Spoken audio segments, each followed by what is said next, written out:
En Líder Luján, en Planeta Terry, tenemos el gusto de saludar a Cecilia Quina, que es directora asociada del Hospital Domingo Cabred. Buen día, Cecilia, ¿cómo estás? ¿Cómo estás, Adrián? Bueno, gracias por la invitación para compartir este sábado de lluvia y poder conversar sobre algunos temas, ¿no?, que nos convocan. Te escuchaba también eh, sobre lo que planteabas en términos de la universidad y bueno, cómo se tocan los temas, ¿no?, unos con otros, cómo conversan entre sí, cómo dialogan y cómo a veces esa falta, ¿no?, de inversión y de apoyo a la educación después se traduce de alguna manera en otras cuestiones que atañen también a nuestra salud y a nuestra salud mental, ¿no?, cuando hablamos de determinantes sociales, ¿no?, de la salud. Estuvieron, Cecilia, el lunes en el Consejo Deliberante, estuviste vos, estuvo Jorge Roseto, que es el director Sí, mi ejecutivo compañero, sí. del Hospital Cabred. Estuvo también Matías, no me sale el apellido, es un apellido. Eliker, sí, Eliker. Eliker, que es del Colegio de Psicólogos Sí, el Distrito 6, presidente. es el presidente del Sí, Colegio del Distrito 6 del Colegio de Psicólogos de la provincia de Buenos Aires, planteando, fijando posición respecto a la propuesta, al proyecto de modificación de la Ley Nacional de Salud Mental que impulsa este gobierno, el más reformista de la historia de la humanidad, ¿no? Como se cataloga, que ya, bueno, introdujo modificaciones en lo que tiene que ver con la punibilidad de los menores de edad, que también modificó la ley de glaciares, que también se metió con la ley de contrato de trabajo, en la denominada modernización laboral, y también intentará, procura hacer cambios en lo que tiene que ver con la Ley Nacional de Salud Mental. Señalaron, entre otras cuestiones, ustedes, también los concejales y el proyecto de resolución que finalmente se aprobó, que una eventual modificación de la Ley Nacional de Salud Mental también incide en el ámbito local. No siempre se tiene en cuenta que Luján históricamente es un polo de salud mental por la colonia, la ex colonia Montes de Oca, por el propio Hospital Cabred y por instituciones privadas como el exacto. Instituto San Juan de Dios. La idea de esta invitación es si podemos sintetizar aquella cuestión que ustedes plantearon el lunes en el Consejo Deliberante, y bueno, para ver si nuestra audiencia puede interiorizarse un poquito, entender qué es lo que sucede, qué es lo que pasa con esta Ley Nacional de Salud Mental y cuáles son sus implicancias en el ámbito local. Bueno, contarles que también fuimos invitados a participar y bueno, a dar apoyo a lo que se aprobó en términos de defender un poco lo planteado por la ley nacional vigente de salud mental, la 26.657, donde algunas cuestiones se interpelan, ¿no?, en este intento de reforma. Algunas de ellas que se tomaron en consideración tienen que ver con volver a tomar en cuenta el concepto de trastorno mental en lugar de padecimiento mental. Y bueno, ahí nos abrimos un poco a debatir en relación a algo que, digamos, en algún sentido, ya los que formamos parte del campo de la salud mental entendemos que no viene tanto al caso a debatir porque padecimiento mental implica ir mucho más allá de un diagnóstico meramente clasificatorio, ¿no?, en términos de patología, sino también lo que tiene que ver con un abordaje interdisciplinario en términos también de tener en cuenta otras dimensiones que hacen a comprender al sujeto de manera integral, ¿no? O sea, vinculado a todo lo que tiene que ver con su trayecto de vida, su historia, y no solamente su diagnóstico. Esa es una primera cosa que se cuestiona en el primer artículo de la ley, se pretende modificar, y bueno, ahí trabajamos un poco en relación a eso.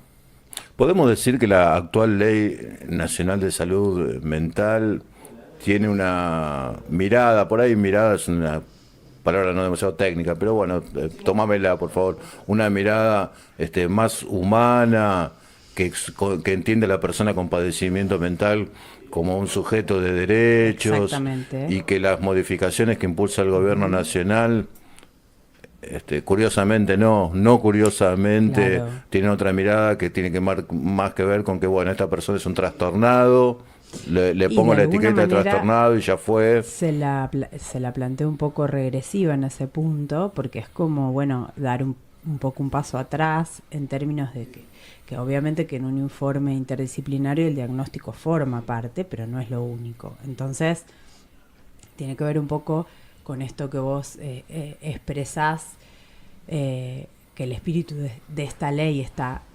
centrado, ¿no?, en la perspectiva de derechos humanos. La otra cuestión importante tiene que ver con los procesos de transformación, ¿no? Y en ese sentido, con la posibilidad que las personas que atraviesan algún tipo de padecimiento, que puede conllevar, obviamente, alguna patología vinculada, algún trastorno mental, que pudo haber tenido en su historia muchos años de internación, ¿no?, por los modelos que hemos tenido de abordaje de salud mental a lo largo del tiempo en nuestro país y en nuestra ciudad, hoy puedan tener otras posibilidades, ¿no? Y eso tiene que ver con esta ley, porque esta ley fue la que nos impulsó de alguna manera a pensar en procesos de transformación. ¿Por qué digo esto? Porque, bueno, ya hace varios años que trabajamos en pos de que las personas sean plenamente incluidas, ¿no? O sea, no es algo que surge en nuestro país únicamente, ¿no? Los procesos de transformación están en el mundo.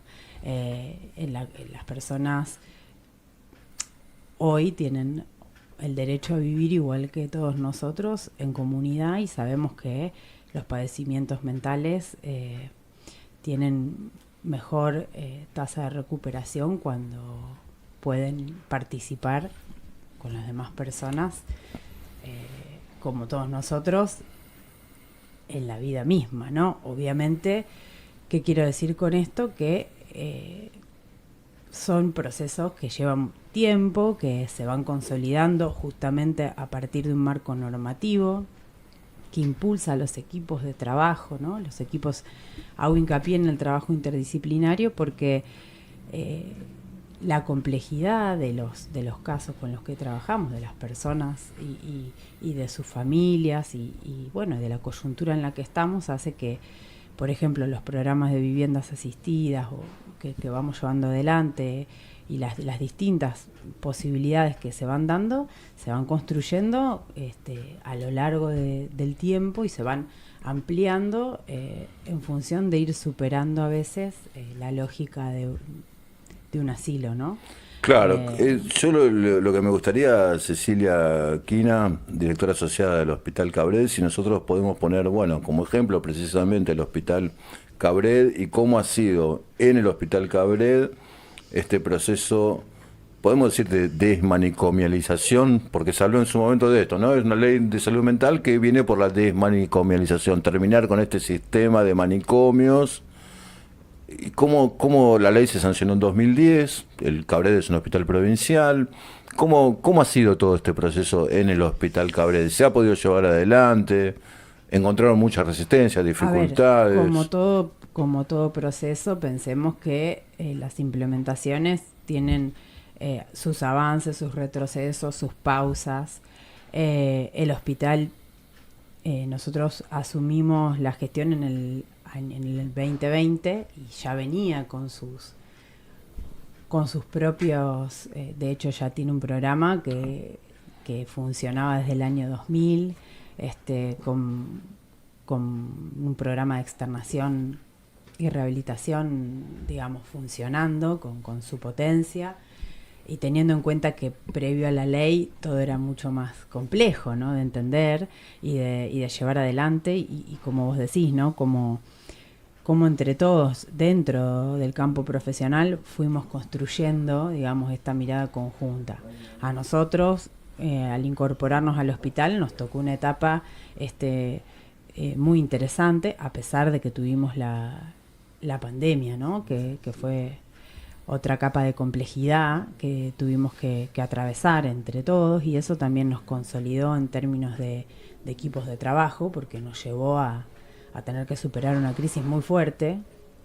Pero no obstante eso, también la posibilidad de poder consolidar estos equipos y también construir estrategias de abordaje en el afuera, ¿no? Entonces, hoy por hoy podemos pensar que el tener una ley que de alguna manera es el marco normativo que nos ayuda y nos permite que las personas puedan, junto con, en el caso de los que tienen curadores, y además junto con el Poder Judicial, llevar adelante.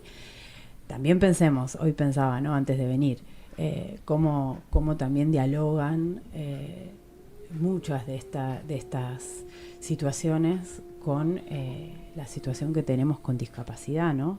Pensemos que nuestros usuarios, las personas que tienen padecimientos mentales, la mayoría tienen un certificado único de discapacidad, una pensión no contributiva, digamos, cómo todo hace a esa posibilidad de vida, de calidad de vida, que tenemos que poder garantizar desde el Estado. Entonces, cada vez que pensamos en algún tipo de recorte, también estamos pensando en que esas vidas se van a ver limitadas en algún sentido, lo mismo de lo que pasa con el programa Remediar, ¿no?, a nivel nacional.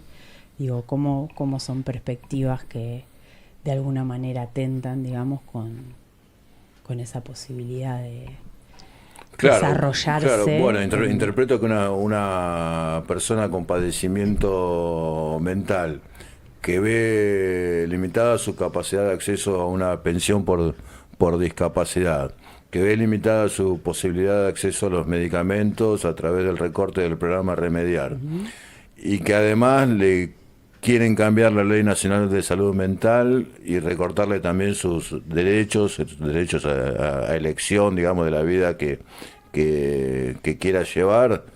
¿Qué panorama? Al menos lo que sí se pone un poco en tensión es qué pasaría con las cuestiones vinculadas a lo asilar, ¿no?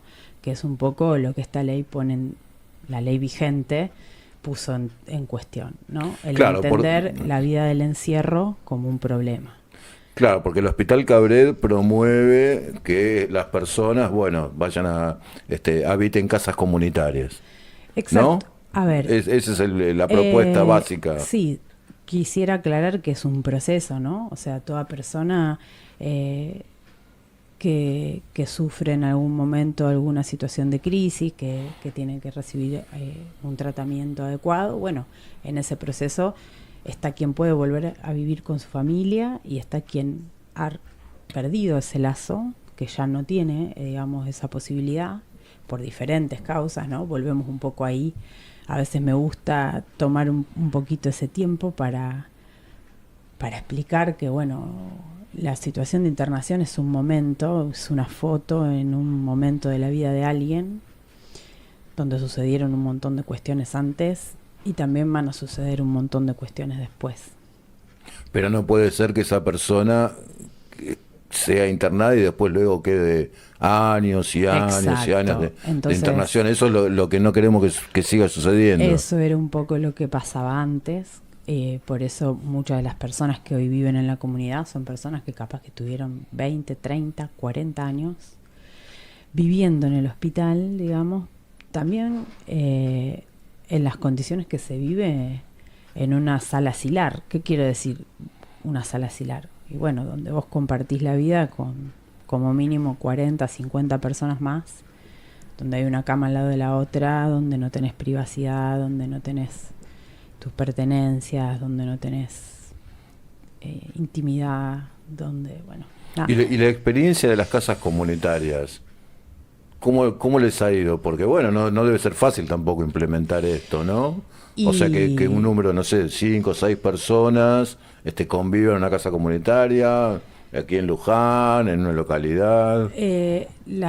viviendas, bueno, esto también es importante aclararlo, las viviendas comunitarias existen en el mundo, digamos, ¿no? Eso también que me gusta a veces contarlo. Me parece muy importante que las personas sepan que los programas de viviendas asistidas existen en Europa, en Estados Unidos, bueno, y es muy importante que nosotros podamos desarrollar ese tipo de recuperación de las personas en comunidad. Sí, como bien decís, Adrián, son un desafío. La complejidad sucede en todos los espacios y en todos los momentos del abordaje de la salud mental, además en el sistema público, ¿no? O sea, con todos los avatares que eso implica en cuanto a desafíos. A mí me gusta también aclarar, ahora que vos preguntás sobre esos programas, la transformación que implica también para el personal, para el recurso humano, para las personas que acompañan, a las personas que están en comunidad. Es un trabajo muy valioso que a veces cuesta destacar, ¿no? Porque hay muchos indicadores, digamos, que demuestran que la vida de esas personas, bueno, mejora. En algunos casos también hemos tenido que intervenir y, bueno, hacer también, obviamente, ajustes de procesos o cuestiones que uno va viendo que hay que mejorar, porque como todo, no todo es perfecto, tampoco creemos como la ley también es una letra fría, ¿no? En algún sentido, y la implementación de las políticas públicas siempre requieren un gran desafío. Por eso el otro día, cuando estuvimos en el Consejo, hacíamos tanto hincapié en la construcción de equipos de trabajo, ¿no? O sea, que estas prácticas no alcanzan con una mirada, por ejemplo, con la de un solo profesional. Al contrario, tienen que ser construidas con la mirada y el expertise de diferentes especialidades que contribuyan para mejorar esos tratamientos, ¿no? Bueno, si yo no entendí mal, Cecilia, corregime, se planteó en el Consejo Deliberante el lunes que la actual ley de salud mental, la ley vigente, bueno, promueve que el diagnóstico de una persona con padecimiento mental sea producto del trabajo de un equipo interdisciplinario, es decir, psicólogo, psicóloga, médico, médica, trabajadora social, y no sencillamente de un médico, que un médico diga, bueno, esta persona tiene un problema de salud mental, lo internamos y chau.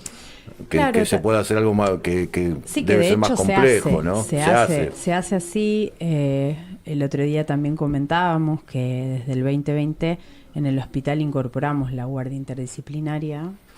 Y bueno, trae resultados positivos a la hora incluso de confeccionar ese informe, obviamente porque aporta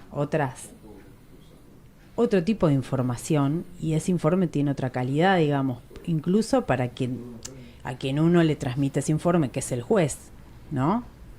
Eso en un sentido. Y en otro, que no me gusta dejarlo atrás, porque bueno, a veces desde el otro lado, ¿no? Desde el lado por ahí de la comunidad o de la familia, es difícil ponerse del lado del profesional, ¿no?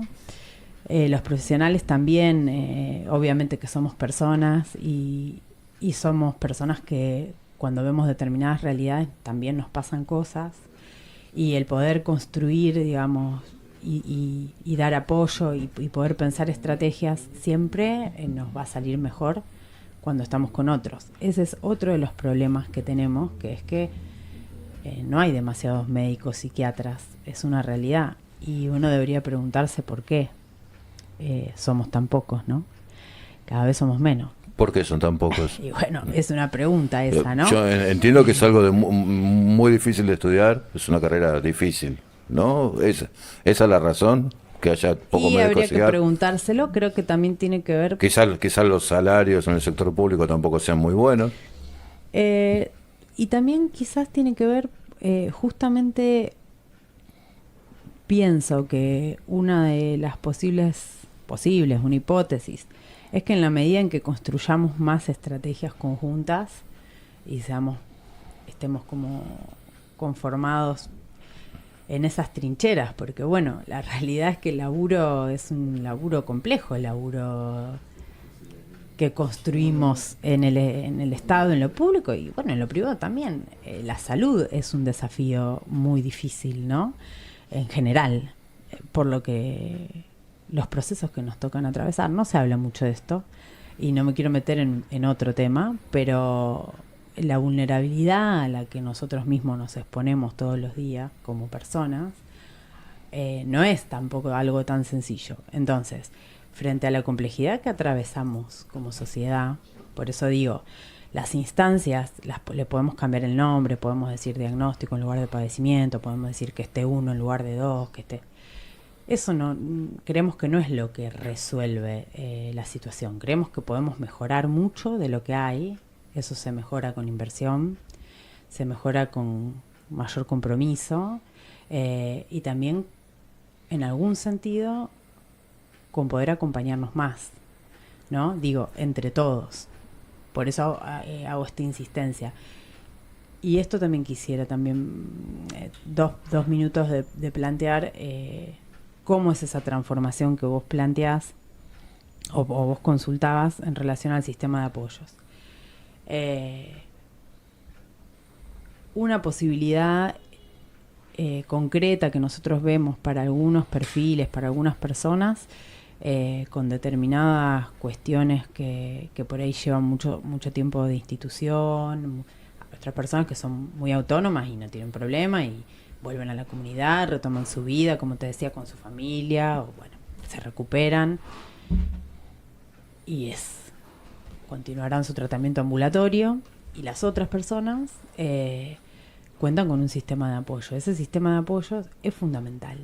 Entonces, algo que tampoco se ve como tan desarrollado en esta propuesta de reforma es esa otra inversión, ¿no?, que hay que hacer, ¿no es cierto?, que hay que destinar, que tiene que ver con todas esas otras gradientes que pueden ser una vivienda asistida, un hospital de día, una casa de medio camino, todas las ofertas que el sistema de salud mental plantea para que las personas puedan sentirse y estar acompañadas, ¿no? Las líneas de cuidado es lo que nosotros llamamos, que es diferente a una línea de atención. Es mucho más que atender en un consultorio e indicar una medicación. Implica acompañar un trayecto de vida, que es un desafío y que en muchas instancias no todo sale perfecto, no todo sale bien. Muchas veces, cuando vos me preguntabas las idas y vueltas, muchas veces identificamos alguna situación, problema, algún usuario que quedó desvinculado de su tratamiento. Bueno, de eso, claro, igual, como todo, la vida misma, y tratamos de seguir adelante. Finalmente, Cecilia Quina, el lunes en el Consejo Deliberante, el oficialismo local, Fuerza Patria, los 12 concejales votaron a favor de esta resolución que impulsaban, ¿no?, rechazando los cambios, las modificaciones en la Ley Nacional de Salud Mental. Pero bueno, la oposición política local votó en contra. Inclusive algunos de los concejales hicieron referencia al tema. ¿Qué le podemos decir brevemente a aquellas personas o a aquellos sectores políticos que, bueno, que están a favor de la modificación, que están en contra de la actual ley de salud mental? ¿Cuáles serían los puntos destacados de decir, bueno, ojo que la ley de salud mental hay que defenderla por esto y por esto? Básicamente, ¿qué crees? ¿Cuáles serían los ejes de esa discusión?